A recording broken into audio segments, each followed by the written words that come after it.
be like block traffic?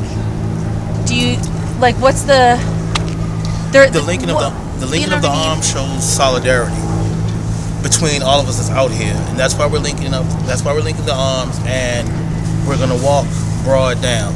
Now with but you're blocking traffic, and that's going to irritate city leaders potentially under law enforcement.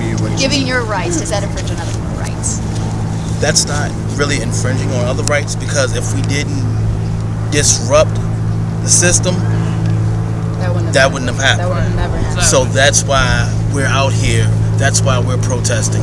That's why we're showing solidarity between all of us here. Like people from VCU, people from Union, people from in the community.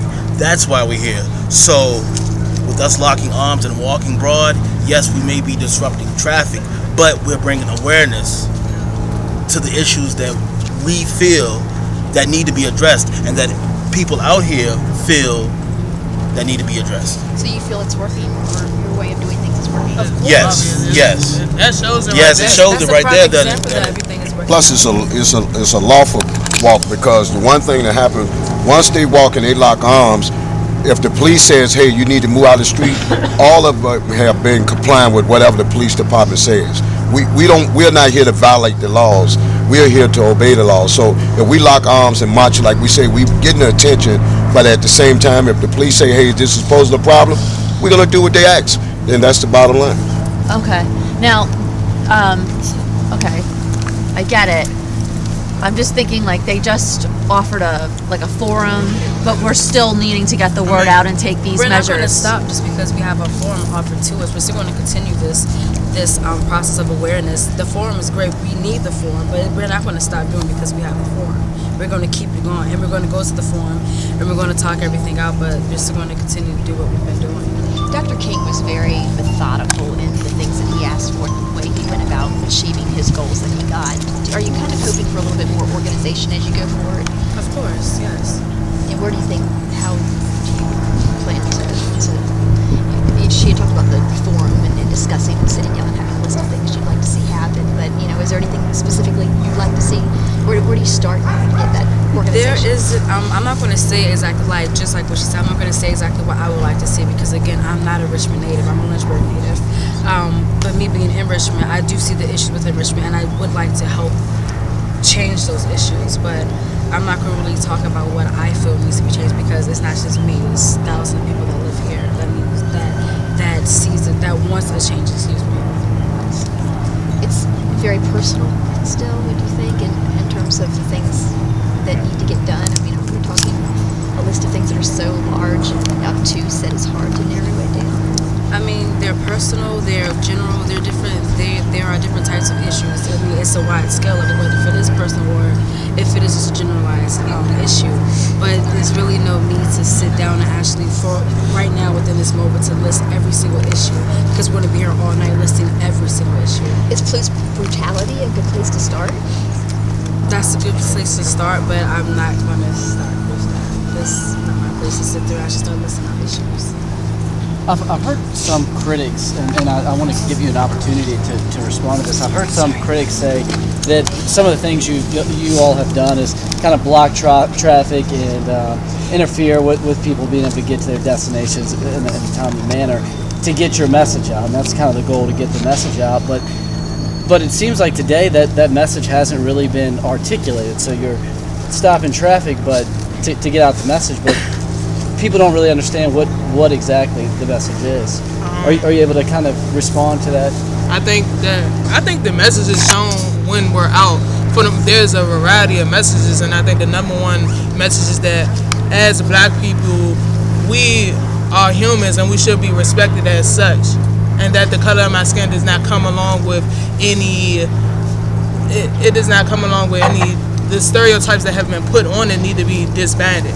That's that's the whole point, and I think that we have been getting our voices out, and I think that we have been making our point. And the whole thing about civil disobedience, the whole thing about shutting down and getting our voices out, is that when your life or the way that your society works is being stopped and blocked, you have no other choice but to stop and listen.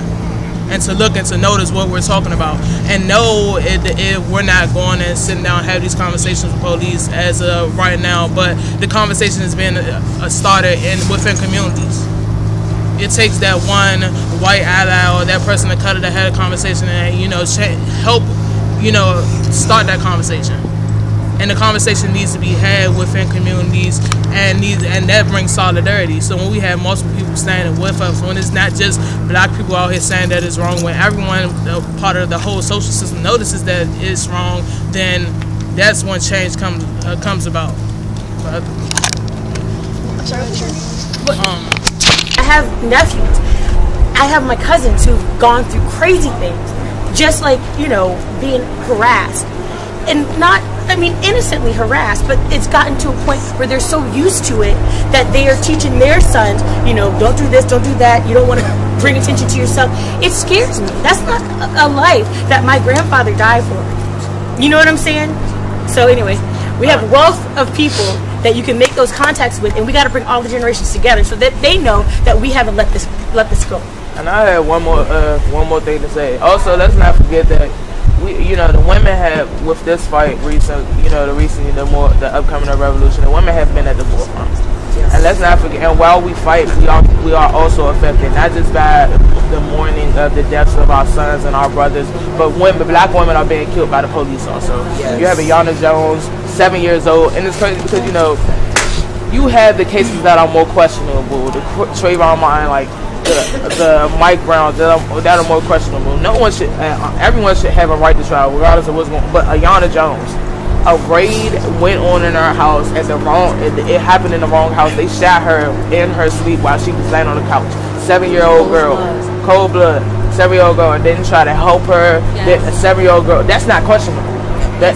He wasn't indicted. That's not questionable. Like, things like that are not questionable. Also, with the new movie Selma out, Selma is now. I went to Ferguson, and that was the reality of Ferguson. That's the reality of protesting. While we have the opportunity right now where the police are on our sides, that's not going on in every city. That's not what's happening. Ferguson is now TIG gas. That's the strollers. Like the baby. Like it's like Ferguson, Selma is now, and that's what we have to realize. Like, I don't want you, like, you could go home. There's probably gonna be a tons load of MLK movies on TV. Realize that is today. Like, these things, that it's not a thing in history. No, we're not going through that anymore. I'm so thankful. No, we're still going through that. It's still happening. I have a comment. You raised something about Ferguson. My music fraternity's conference before the incident with Mike Brown, the tragedy of Mike Brown, rather, we decided about 2-3 years ago that our music conference was going to be in St. Louis this July. I don't think we should go. I honestly do not feel comfortable going into a city where every little bit of money that they get is used to fund and militarize the police. Militarize the police. Militarize the police. Exactly. Yeah. But how do you, and you talk about social media, the murder, I'm going to go ahead and say it, the murder was live tweeted. I saw it as it happened. They had tanks on the streets before the word even got out.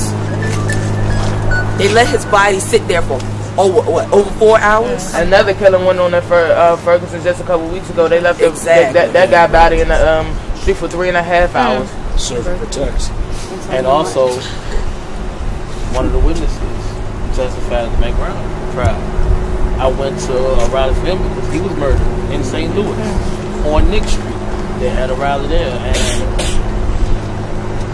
like going down to Ferguson really opened my eyes to a couple of things. I know when I was down there, we were protesting outside the Ferguson police, and they did a pattern. Like, the police came in, like we are right now, the police come in from this side, that side, lock us in, and like pull us, and they snatched a couple of us. I was one of them that got snatched, and like the people, luckily, the people there snatched back. They snatched like 8 of us back, and they still got 2 people. And I sat there night after night and watched the independent news stations live stream the protests, and they would come around 9 o'clock and say this is no longer a peaceful protest. everybody needs to go home. And they stood out there. They started doing tear gas. They started doing the rubber bullets. They were throwing them back at them. And a couple of nights they had kids out there, so they were definitely throwing them back to get them out of the way. When they talked about they broke into the McDonald's, they tried to raid the McDonald's. No, they broke into that McDonald's because milk helps with tear gas. And you can actually see the pictures of somebody picking up a canister of tear gas, 2 and 3 degree burns on their fingertips. They don't tell you that. Seconds. They don't tell you that. Seconds of picking up that canister. Do not let these newscasters out here, these local, these national newscasters, don't let them lie to you. That's the because they're getting their information from the police, and they know the police is full of shit.